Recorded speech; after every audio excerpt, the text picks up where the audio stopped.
seriously thinking to dedicating a few videos to the great one and only Mikhail Tal, the wizard, the magician of Riga. And because we spoke about him, and also I've done just a few videos in the past, I'd like to just put now to your attention, my dear friends, a game that he played in 1950. Well, it's a quick one. It's a very fast game. He won probably the fastest game he ever won, like at the highest level, 1956 moves in the Pirc Defense Antal variation. Which, by the way, there's nothing wrong with that. That there is a little trap here that we have to be aware of. So let's proceed to the moves. It's Sunday now. It's sunny. I don't want to keep you for too long. So e4, d6, and d4 played by Mikhail Tal. The opponent is someone called Striker or Striker. I don't know how to pronounce it correctly, and I don't have at the minute the full name of the person. So knight to d7. Fine. Okay. White is enjoying, of course, the center. You have the initiative. You can decide where exactly to going towards, but we're just sticking with the middle pawns. We're getting the bishop in action. We already eyeing the f7, very, very critical square of black. g6 now. Okay, with the very clear intent, this kind of fianchetto always wants to get the bishop to g7, you know, and potentially play some e6, knight g8 to e7 and castle short. But you have to play it in the right move order because there is a little subtlety here. Knight to f3 played by Mikhail Tal, which is, again, it's absolutely fine. You're developing, pieces are very happy where they are. There's nothing wrong with this. Now, black has to do just two main ideas they got to keep in mind, and that's referring to the e-pawn or h-pawn. Now, h-pawn would be, by the way, it's one of those moves that you could definitely play.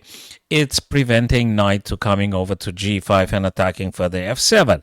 But probably you may want to go here with e6, which is a very playable move. It's the first move recommended in all the archives, all the guides. So e6 is the stuff. Now, if you didn't do the homework and you just blindly, or let's say automatically, you're going with something like bishop to g7, the punishment is coming right away. So this is already a big problem.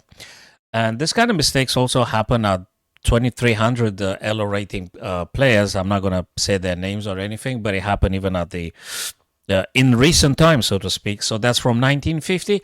And the problem again is the f7. Now, Mikhail Tal took immediately. Bishop takes f7, checks the king. Well, I don't know what you do here. Black just very well resigned. So black should be just resigning at this stage. I don't know. There's no good moves. But just for the sake of continuing, let's capture the bishop on f7 just to give you guys a better idea. And now knight to g5 checks the black king. It's not just a check. Practically you run out of anything you might be able to play. If you go to f8, it's going to be knight to e6, and that forks the king and attacks the black queen. So the black queen is gone. That's it. Game over. If the king goes e8, again, the black queen is in deep trouble. They can't escape. There's no escaping squares. You're going to go again knight e6, and the queen is gone. So as you could probably agree, all of us, we can agree here that black is completely finished. So they had just resigned. All right, so after knight to f7, black just resigned. You can't play this no more. So if we had to go back a little bit in time, rather than bishop to g7, we got to focus on something else. And this one just is the stuff you want to do. Again, it's not ideal. White is doing a bit better here in this position. It's got a very active bishop that could put more pressure and attacking the queen. You could go bishop to g5 and stuff like that. There's nothing wrong. It could castle the king. So white is doing a little bit better here. I like playing with the white pieces here. e6 though stop the bishop and the problem with the attacking f7.